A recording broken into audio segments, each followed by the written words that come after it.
Welcome back. Today, we are diving into a really strange and powerful vision from one of history's most influential books. We're talking about a colossal angel and a scroll that, get this, tastes like honey but turns bitter in your stomach. But first, let me ask you something.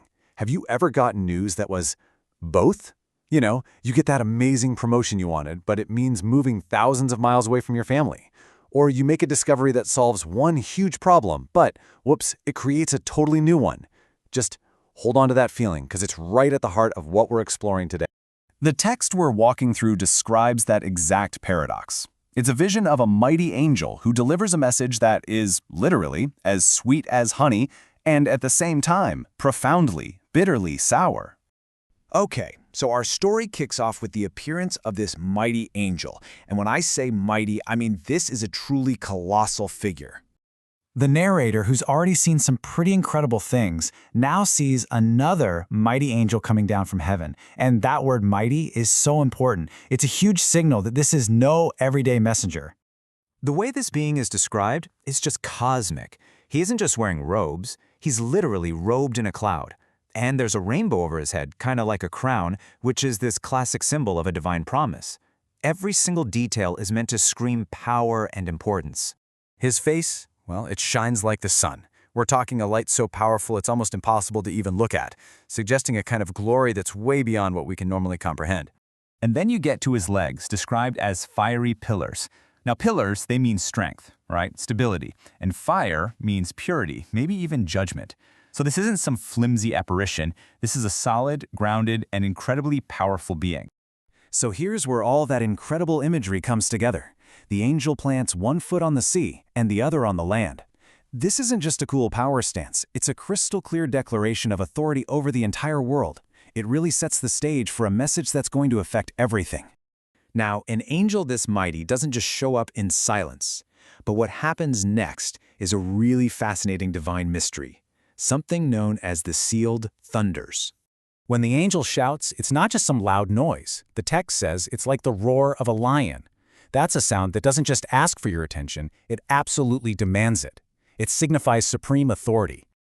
And that roar gets a response, not from one voice but from seven, which are described as seven thunders. The narrator is right there, ready to write it all down, to record this huge divine revelation. So the big question is, what did they say? He's immediately commanded, seal up what the seven thunders have said, and do not write it down. Unbelievable. Just as we're about to get the secret, the curtain is pulled shut. It's such a powerful moment, and it introduces this key theme of divine mystery. It seems some things just aren't meant for us to know. At least, not yet. So right after silencing the thunders, the angel makes this incredibly solemn vow to all of creation. It's a cosmic proclamation we'll call an oath and a mystery. With his hand raised to heaven, the angel swears this formal oath. There will be no more delay. That's it. The time for waiting is officially over. Whatever the world has been waiting for is about to go down, and you can just feel the urgency. And this isn't just any old promise. He swears it in the name of the eternal Creator, which gives it the highest possible authority. And the oath promises that the mystery of God will finally be accomplished. So just to be clear, the secret of the thunders is still sealed. But the bigger mystery, God's ultimate plan for all of history, is now ready to be revealed. All of which brings us to the main event, and maybe the weirdest part of this whole vision: eating the scroll. The narrator gets a very unusual command that involves this little scroll in the angel's hand. A voice from heaven gives him a clear four-step command. Go, ask, take, and eat. Yeah, you heard that right. This isn't about passively reading a message. The narrator has to physically consume this scroll to make its contents a part of his very being. And he does it. Just like the angel predicted, the scroll is sweet as honey in his mouth. I mean, the initial taste of divine truth is wonderful, but once he swallows it, it turns his stomach sour. The full weight of the message, once it's truly digested, is bitter and painful. And this is the absolute core of the bittersweet scroll concept. It's such a powerful metaphor for any kind of profound truth, really. Gaining wisdom, having that aha moment, it can feel amazing, right? Sweet. But so often, that same wisdom comes with a bitter understanding of the world's hardship, of judgment, of suffering. So what happens after you've digested a truth that is both beautiful and painful? Well, in this story, it leads directly to a brand new mission. See, eating the scroll wasn't the final test, it was the preparation. Having fully absorbed this complex, bittersweet truth, the narrator is now finally ready for what comes next. He's got a renewed purpose. And this is the big outcome. After digesting that scroll, his mission is expanded to a global scale.